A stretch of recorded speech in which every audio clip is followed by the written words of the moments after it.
Joey challenges Seto to a duel, stating the following. I used to be a stubborn jerk just like you are. I picked on everyone else, and inside I felt alone. Then, I was in a tough situation, and Yugi stuck out his neck for me. He showed me what friendship is all about.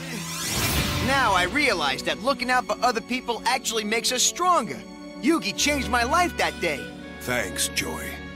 And I've seen Yugi stick his neck out for you a whole bunch of times, Kaiba. And did you ever once say thank you? Not that I ever heard. Trust me, you need friends. Take away all your Kaiba Corp flunkies, and who's left on your team? Seto accepts the challenge. This duel, according to a DVD promotional commercial I saw as a kid, was called Battle for the Bronze. I question calling it the Bronze when nowhere throughout the tournament is there even a mention of a second or third place. But it does make for good entertainment, though. Rewatching this, I realized that there's a significant difference between Joey's duel here and his duel against Merrick. In that duel, Joey's strength and determination were put to the test, and he constantly one-upped himself, as well as uplifted the audience's expectations, despite ultimately failing to fulfill his promise. However, that failure doesn't matter in the end. It's his progress and his growth that counted there. By contrast, this to me represents a test of Joey's confidence in his abilities, as while he's won many duels in the past and beaten some of the most powerful cards in the game, now he's up against Seto Kaiba, who has not only the best cards in his own deck, but also at his beck and call. Kaiba fools Joey using the Crush card, wiping out his entire deck. Not a good start there, Joey. Joey does get a hit in thanks to his Grateful Dice card, though. So while Seto's Crush card may have taken out all of Joey's best monster cards, he does have some devastating spell combos he can pull out to even the odds, as demonstrated through the Graceful Dice. Merrick has taken over Taya and has gone off to confront Ishizu. And then he goes out to confront Yami Merrick. And not the best choice there, Merrick. At least when you chose Bakura, he was actually a legitimate duelist who could hold his own. Taya can't really do all that much, unfortunately. Such is life. Back at the duel, Seto has summoned a Blue Eyes White Dragon, and he basically has Joey at a standstill. And all Joey can do now is defend. Merrick and Taya's body confront Yami Merrick, and they get into a scuffle. Just before Yami Merrick can finish Merrick off, Yugi saves both Merrick and Ishizu. Man, that's a mouthful. Back at the duel, Joey has taken control of Seto's Blue Eyes and has gained a huge advantage, but Seto slaps back by summoning a Blue Eyes of his own. Ishizu tells Yugi to defeat Yami Merrick in order to set her brother free, which Yugi eventually agrees to. Joey manages to make a comeback, but despite this, he still loses, albeit very closely. Despite the loss, Joey remains confident and even states that he'll keep coming back until he defeats Kaiba. I really like that touch, and it shows just how much Joey has learned throughout the various duels he's been in, from Duelist Kingdom, to Battle City, and to now. Seto unveils his grand plan. He plans to detonate the duel tower since he didn't win against Yugi. Wow, what a baby. Not only is he obnoxious, but now he just blows stuff up whenever things don't go his way. Seto claims that it's to bury the past, but rewatching it I came to this realization, and here's the thing. You can't grow and mature if you don't learn from your past. Progress is important, as always, and Seto doesn't actually learn this fact until much later on. Mokuba lashes out against Seto for his ignorance, and Seto seems to have turned over a new leaf, stating that he has a card that can help Yugi take Merrick out, and he starts heading towards the tower. Let's move on to the final duel, Yugi versus Merrick. Seto tosses Yugi the card that he mentioned, and the duel begins. Yami Merrick really pulls out all the stops in the creepy department too, but more on that in a little bit. Seriously? Another Shadow game? What, do all the villains go to the same Shadow Magic School? This is nuts! Although it makes sense here, seeing as how it's the finale and all. Yami Merrick set up this particular game so that the good Merrick and Yugi literally fade away from existence as the duelists themselves take damage. Very dark stuff, especially for a kid's show at the time.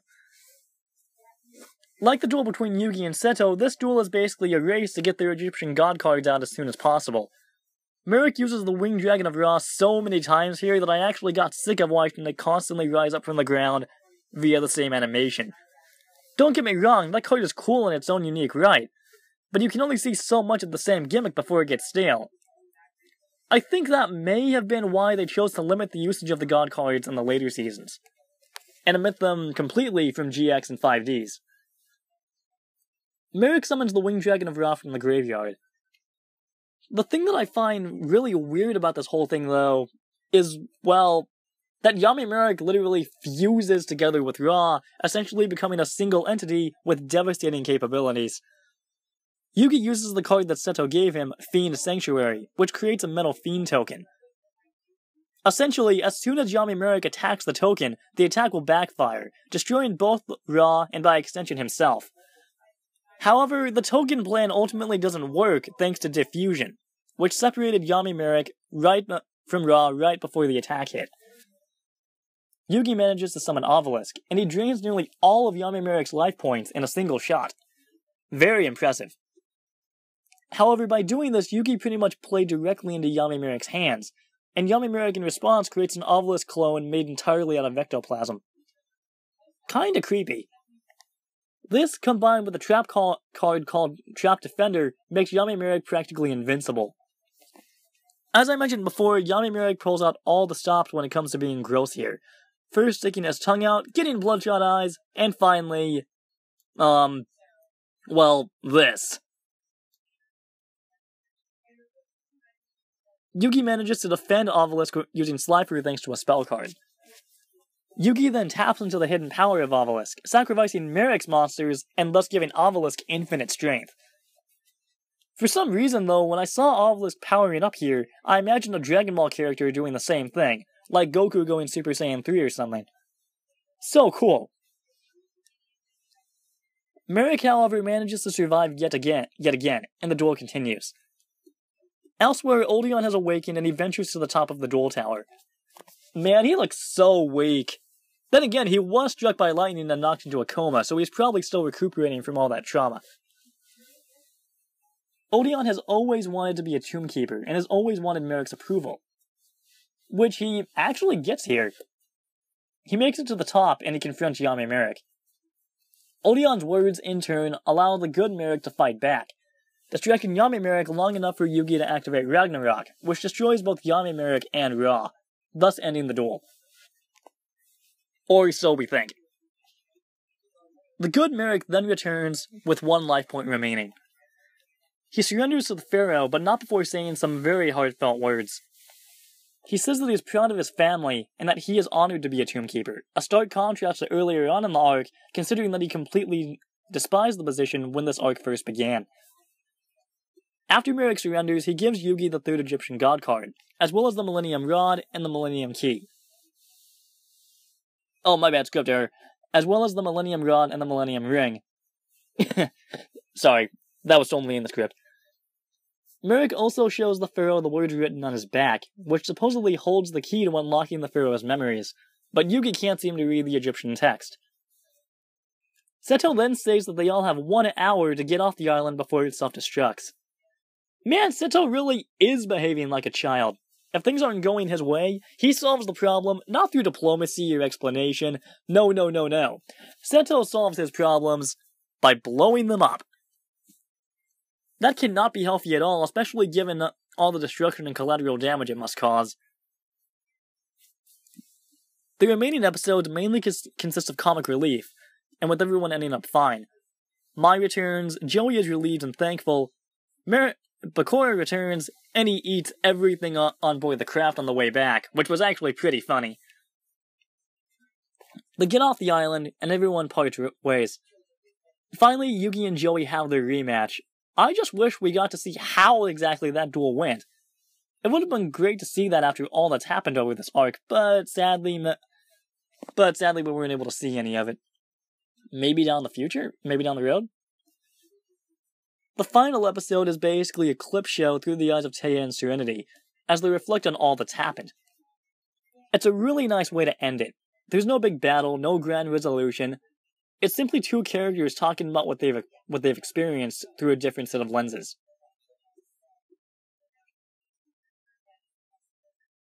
If you can't already tell, this arc was and is one of my favorites for a number of reasons. For one, it gave an interesting premise with the introduction of the Battle City tournament. To be honest though, when I was first watching it as a child, I thought it was going to turn out to be another Duelist Kingdom tournament. Thankfully, I was wrong.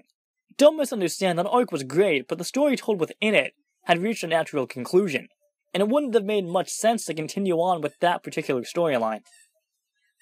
This arc also gave us some very fascinating insight into the 3 Egyptian god cards. It presented us with a powerful foe in the form of Merrick, and it introduced even more complex characters through Yami Bakura's anti-hero-like motives. The stakes were at their peak, though, when Yami Merrick emerged. Not only was he legitimately terrifying, but he had a very imposing and commanding presence. Not to mention your typical villain insanity, but that's besides the point. With each person he sent to the Shadow Realm, you felt more and more at the edge of your seat. And these motives were what kept you engaged, and thus they were what kept you watching.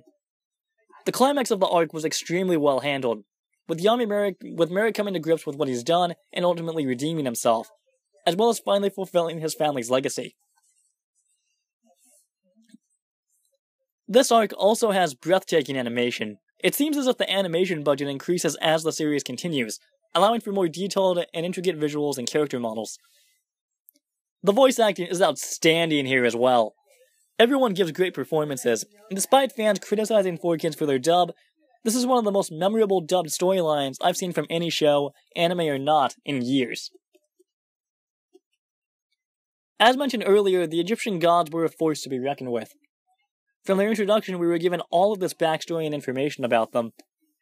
However, seeing them in action was a wonder to behold, and it was well worth the wait. With all this said, I award Battle City a 4.5 out of 5 stars.